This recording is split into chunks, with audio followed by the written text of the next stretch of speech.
Bewegung presents How to Avoid Miscommunication with Your Sound Designer. Sound design studios regularly deal with massive pressure during post-production, since the sound design always comes last. Sometimes it's the only thing left before sending the client a final version for approval. For that reason, talking to the sound designer in advance to understand what they need to start working is extremely important. In this episode, we will talk about what to ask your sound designer, which files to deliver, do's and don'ts, and other tips to ensure a smooth and easy transition of files from the video editing to the sound editing.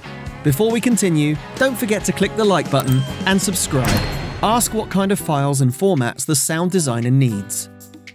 Sound designers and sound editors work on different software to those used by animators and video editors. These software are called DAWs, or Digital Audio Workstations. The two major sound editing software for audio post-production are Pro Tools and Nuendo. In general, sound designers need video and audio files. Preferably, the editor would send a picture lock version in addition to the audio files, which must be in the form of separated and editable audio content. Video files would preferably be an Avid DNX HD format or an Apple ProRes format. If this format is too complicated to produce or if the file is too large, you can send an MP4 file, which the sound designer will probably need to convert themselves. Suppose you work with After Effects or any other program that can't export AAF files. In that case, the best way to deliver audio files for sound editing is to separate the audio from the video into 3 editable sections: voices, all dubbing layers and voiceover; sound effects, ambiances, sound effects and Foleys; music, all music tracks. How to do it? 1. Disable any process or effect applied to the audio tracks and clips. For example, volume automation, reverb, compression, and so on. 2. Ensure that all the voices are on solo mode and all the sound effects and music tracks are muted. Export the audio in WAV format. This will create an audio file containing only voices. Repeat this process for the sound effects and the music. Additional tips. If there are multiple voices from different characters layering over one another, make sure those are exported separately. This is also true for essential sound effects that you want the sound designer to keep in the final mix. If the music track is a royalty-free track, you should add the original music track you purchased and downloaded. If you work on Adobe Premiere or Avid, you can export an AAF file, which is a better way of delivering audio files to your sound editor. The AAF file was designed for doing video post-production work and is a way of sending complex multi-layered session or project data between different software. Always export audio files in WAV format. Sound effects list, do's and don'ts. You might have important things you want to be included in your video's mix, and it's important to clearly let your sound designer know about them before they start working. Nevertheless, try to keep it simple and minimalistic. There are obvious things that you shouldn't waste time stating explicitly, and there are other things that your sound designer can't possibly figure out by themselves.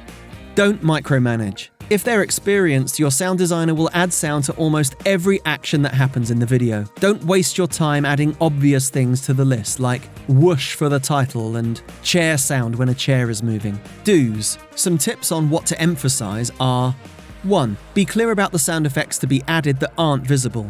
If you have, for example, a symbolic sound that you want to add to convey an idea but the sound doesn't have an exact visual representation, you should be very clear about adding it. An experienced sound designer will try to be creative and tell a story through sound, but don't expect them to read your thoughts.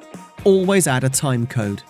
You've probably watched your video a million times, but the sound designer might have seen it just once and has to deliver your sound ASAP. The best way to save time for both of you is to be very specific about the timing of your notes, so they can pinpoint where effects are to be added. 3. Make sure your voices and music are delivered in high quality. Sound designers don't have control over the quality of the files that they receive from production. As the producer, it's your responsibility to insist on getting the highest quality files from your voiceover artist and composer.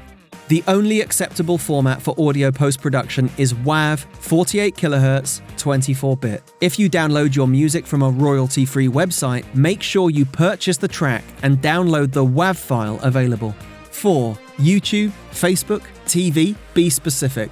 Every platform has loudness level requirements, which your sound designer will have to consider when mixing. We won't go into a full explanation of what loudness means, but basically YouTube, Netflix, Facebook, and various TV channels in every country or region have different loudness requirements that must be met. Make sure to inform your sound designer where the video is going to be broadcast.